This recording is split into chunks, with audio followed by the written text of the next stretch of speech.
If you're not careful, and you no-clip out of reality in the wrong areas, you'll end up in the back rooms, where it's nothing but the stink of old moist carpet, the madness of mono yellow, the endless background noise of fluorescent lights at maximum hum buzz, and approximately 600 million square miles of randomly segmented empty rooms to be trapped in. God save you if you hear something wandering around nearby, because it sure as hell has heard you. I find this concept of the backrooms very interesting. Between the endless halls to be trapped in, and all the monsters lurking nearby, it's almost impossible not to be intrigued about this topic. Today, I'm going to be investigating the backrooms.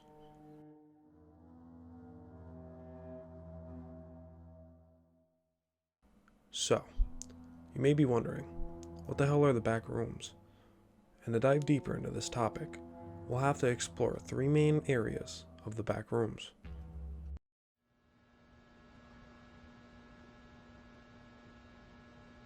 While others seem to be pocket dimensions that are linked to our own reality, the backrooms run deep inside our own reality, meaning there is no physical way to enter it.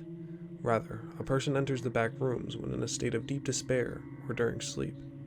Entering the backrooms can be randomly performed throughout sleep. Often, an individual will have a dream about coming into through the exact same location as site visitors of the backrooms describes it. The individual commonly describes a feeling of existential dread and impending doom, such as the feeling one has when something awful is about to occur and one is powerless to seize it. The dream normally ends with the individual sitting down and assuming a fetal position. Without fail, the individual will describe this as a bad dream or nightmare and will keep this memory as if they had been there. If you enter the backrooms in this way, numerous matters change. For one, you can't sleep. It's genuinely described as the sound of the fluorescent lights keep you awake. However, some researchers consider that an individual who is consciously here has concurrently entered a state of unconsciousness, stopping them from sleeping. In addition, a person's bodily features are nevertheless energetic when entering this way. This means that an individual will in the end die of starvation or thirst whilst trapped here. They will additionally have to urinate or defecate. Eventually, a person will end up severely sleep deprived as well, and will continuously feel the need to sleep. However, they will no longer be in the position to. There looks to be no exit when one enters the backrooms like this. Rooms go on forever, and if you break the walls, you will simply expose more walls, or possibly some other room as the one you exited from. The only way to exit, it seems, is via death. The carpet is moist and has a distinct scent to it, and the only sounds to be heard are the constant buzzing from the fluorescent lights. At this point, you'll come to realize how big the area actually is. It is said that level 0 makes up for 1 million square miles. A solitary creature roams the backrooms, known as hounds.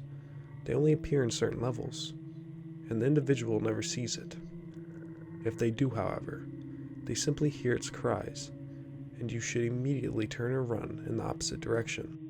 When consciously coming to the back rooms, it is believed to be feasible to stumble upon the monster. However, this is pure speculation, as no one has ever entered the back rooms consciously and advised the tale. It may additionally be feasible to kill the backrooms monster. Whether or not this would free a man or woman from the back room stays to be seen.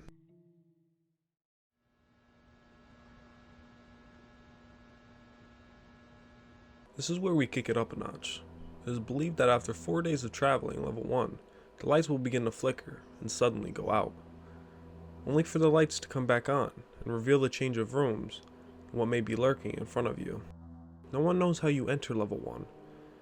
It is said you may cross a stairway, a door, or even an elevator, but what is known is that the dangers of level 1 are significantly higher than before. The walls being made of concrete, and the floors not like the moist carpet from before, but are also concrete. The sounds you may encounter are distant noises of machinery, as well as the constant creaking noise heard throughout the whole floor, and the infamous hum from the fluorescent lights. The mixture between darkness and vulnerability are the two things you'll never quite get used to. The only way you'll know the creatures are near is by the low distorted screaming sound as they make their way towards you. If you hear them, you should quickly move to another room, far away from the creatures. And just like the level before, you shouldn't look in the direction of these creatures, because they will catch you. And, well, you get the point. The difference between level 0 and 1 is the random lights turning off, and the increased number of hostile creatures. As you may be wondering, could it get any worse? We make our way to the final level.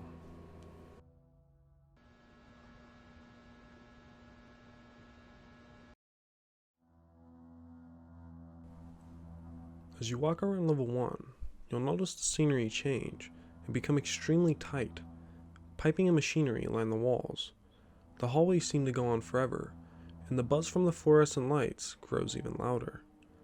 And to make things even worse, an unknown substance is circulating through the pipes, making the halls unable to be navigated due to the temperature rising to an excruciating 110 degrees Fahrenheit.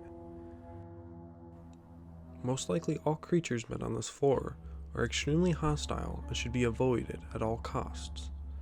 According to researchers, this is thought to be the final level. Not many beings have made it this far, and your chance of leaving the backrooms are unforgivably low. And on top of that, ever leaving level 2 is thought to be almost impossible. For the small percentage of people who made it out of level 2, they did so by completely accepting their reality and thinking of the backrooms as their home while staying calm. That's the only way of ever escaping. In conclusion, after countless hours in the back room, you'll most likely never escape, but be trapped into an internal purgatory of your own mind. This is thought to be where individuals' minds wander as they fall into a coma-like state. Now, you may be thinking to yourself, this sounds familiar. I feel like I've been here before.